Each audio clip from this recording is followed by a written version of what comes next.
Assalamualaikum warahmatullahi wabarakatuh. Perkenalkan, nama saya Rizky Agustina Khotijah dari kelas PA 2020, Prodi Pendidikan Bahasa dan Sastra Indonesia, Universitas Negeri Surabaya. Pada pertemuan kali ini, saya akan mempresentasikan tugas mata kuliah literasi digital, yaitu analisis jurnal yang berjudul English in Development. Yang pertama ada abstrak. Jurnal ini mencoba untuk mengidentifikasi peran yang telah diberikan bahasa Inggris dalam pengembangan. Jurnal ini kemudian membahas 4 peran berbeda, yaitu untuk kelayakan kerja dalam mobilitas internasional sebagai kunci untuk membuka peluang pembangunan dan sebagai bahasa netral. Jurnal ini menyimpulkan bahwa meskipun ada bukti bahwa bahasa Inggris memang demikian penting dalam 4 peran ini, namun beberapa kewaspadaan perlu dilakukan. Bahasa Inggris bisa sangat berbahaya, bukan hanya bahasa internasional, dan ada kecenderungan untuk membesar-besarkan perannya. Diperlukan lebih banyak penelitian sebelum kita dapat memahami nilai sebenarnya dari bahasa Inggris dalam pengembangan dan resiko penggunaan secara tidak tepat. Selanjutnya, ada kegunaan dan tujuan. Yang pertama, apa yang kita pahami dengan pembangunan? Bahasa Inggris sangat penting untuk partisipasi negara yang berhasil dalam ekonomi global, yang memberikan individu akses ke pengetahuan penting, keterampilan dan peluang kerja, dan memungkinkan organisasi untuk menciptakan dan mempertahankan hubungan internasional. Yang kedua, bahasa Inggris untuk kelayakan kerja, upaya awal untuk mengeksplorasi hubungan antara bahasa Inggris dan kemampuan kerja berjuang untuk mengatasi pertanyaan. Jadi salah satu implikasi utama dari studi ini adalah pendekatan umum terhadap hubungan pengembangan bahasa Inggris mungkin tidak terlalu berguna. Yang ketiga, bahasa Inggris sebagai mobilitas dan perkembangan internasional. Kita akan melihat 3 aspek mobilitas internasional di sini.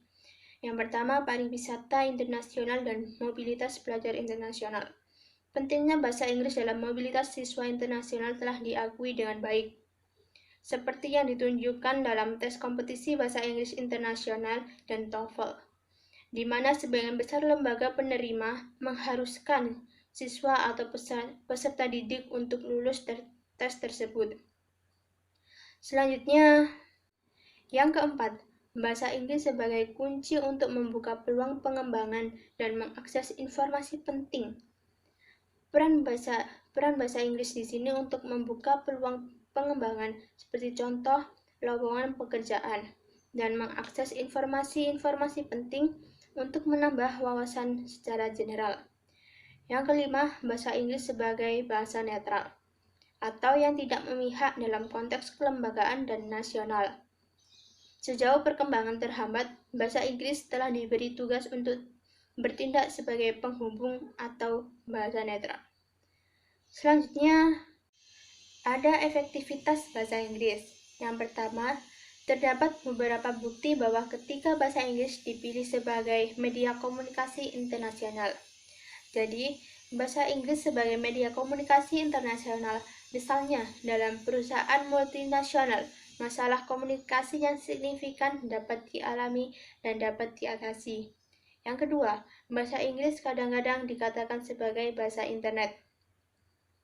Ada sebuah survei yang mengatakan lebih dari 3.200 halaman utama internet menemukan bahwa 82% menggunakan bahasa Inggris, 4% bahasa Jerman, dan 2% bahasa Jepang, serta 2% bahasa Prancis. Yang ketiga, meskipun ada niat yang baik yang sangat besar terhadap bahasa Inggris, terdapat risiko bahwa niat baik ini dapat disia-siakan melalui asosiasi dengan perang melawan teror yang bahasanya mulai berkembang dalam pikiran dan beberapa pengamat. Selanjutnya, kesimpulan. Kesimpulan materi kali ini ialah bahasa Inggris memainkan banyak peran dalam pembangunan dan memperoleh kompetisi nyata dalam bahasa Inggris adalah hak istimewa yang ada dalam banyak konteks, serta banyak hak dan kebebasan yang merupakan atribut pembangunan. Namun, akses ke bahasa Inggris jauh dari distribusi yang merata, dan Bahkan upaya yang bermaksud baik untuk mempromosikan bahasa Inggris untuk tujuan pembangunan mungkin akan dibatasi untuk elit yang memiliki hak istimewa. Jadi, bahasa Inggris tidak diragukan lagi memainkan peran utama dalam berbagai aspek perkembangan. Nah, berikut adalah referensi dari jurnal materi kali ini. Kemudian, ini adalah contoh jurnal materi kali ini. Sekian dari saya, apabila ada salah kata pengucapan, saya mohon maaf. Terima kasih. Saya akhiri. Wassalamualaikum warahmatullahi wabarakatuh.